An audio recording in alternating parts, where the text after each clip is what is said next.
Hi, I'm going to show you how to use the Panelizer tool to design a solar system for your school. First, go to the Layout tab and zoom out and move around to find and create your school on the screen. Now we need to see what kind of roofs the school has.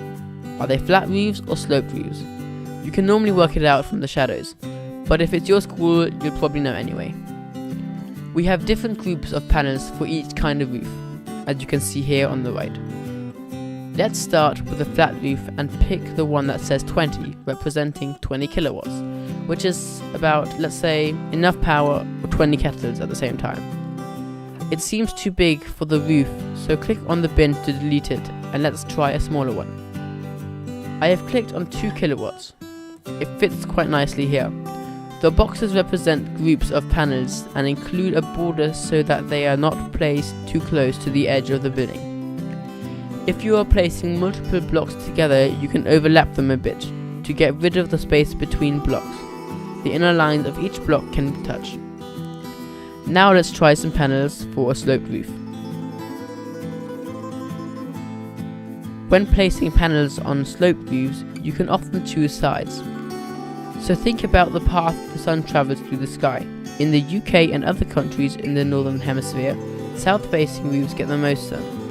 East and west facing okay, but the north sides of a building though do not get much sun, so are less efficient. We can turn the panels with the slider for each panel.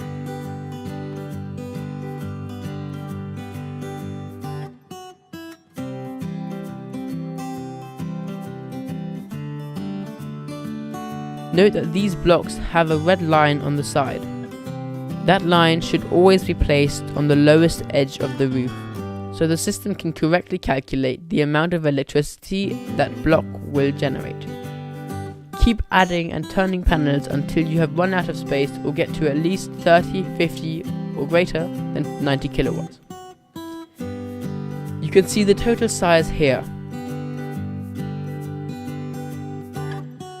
These sizes work in most cases, but feel free to experiment and save multiple designs that you can compare on the analysis page. There are a couple of more advanced features I would like to show you though. The comment section allows you to add comments to the building, add some text, select what the comment relates to, and even upload pictures. Having pictures of the roofs can help us design the system in more detail later.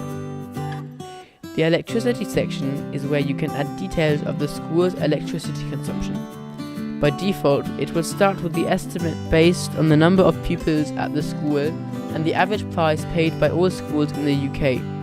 But if you can get your hands on some of the school's electricity bills, you can add the actual figures here.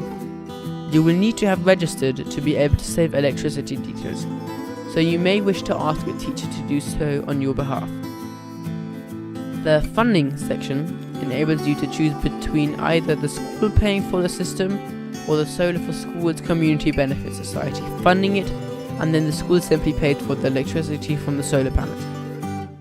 If the school does not have much spare money or time, select the CBS option. If the school can raise some money or donation, you can add them to the contribution box. When you are done, click Save to see the results in the analysis section.